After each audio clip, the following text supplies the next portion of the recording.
Et c'est ainsi à travers le Cameroun et certainement également à l'extrême nord où nous allons voir maintenant la suite de la visite de travail du chef de délégation de l'Union européenne et du représentant résident du PNUD. Et ils ont parlé de là-bas de l'évaluation de 4 années de reboisement dans les communes de Mogodé et de Mokolo dans le Mayo-Tsanaga. Au total, ce sont quelques 1400 hectares aujourd'hui replantés de 120 000 arbres. Il s'agit donc de réduire l'impact des changements climatiques. Allons voir cela avec Alain Roger Gounadiou à Maroua.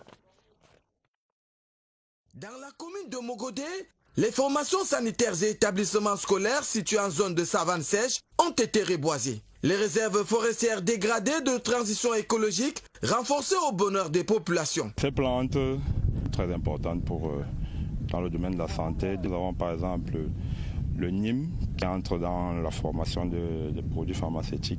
Près de 150 hectares de réserves forestières de Mansour Sabongari, canton de Zamaï, et d'Embéver Mokon, logés dans la commune de Mokolo, ont bénéficié de près de 60 000 plants en plusieurs espèces grâce au projet Reboisement 1400 conduit par l'Association des communes forestières du Cameroun, soutenu par l'Union européenne. Nous avons des techniciens qualifiés formés et qui sont en train de suivre le projet depuis fort longtemps. La commune de Mogodé dit grandement merci, surtout l'Union européenne. La réussite de ce projet de reboisement passera par une lutte sans merci contre les coupes illégales du bois, les feux de brousse et la multiplication de création des points d'approvisionnement en eau qui se posent avec acuité.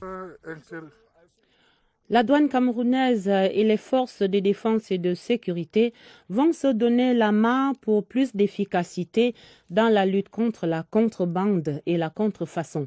Le groupe de travail chargé de cette mutualisation des forces était installé ce mercredi par le ministre des Finances en présence du directeur général des douanes. Voici les effets attendus de ce maillage sécuritaire qui va se renforcer. C'est avec Alvin Giselze. Des centaines de pointes d'ivoire saisis dans la ville d'Ambam, 20 kg d'or à l'aéroport international de Douala et des produits chimiques jugés dangereux dans la Damawa. Des actions fortes des agents de l'administration douanière. L'État entend aujourd'hui élargir les missions dévolues au Gabelou. Il s'agit d'intégrer cette administration dans la communauté nationale de défense et de sécurité.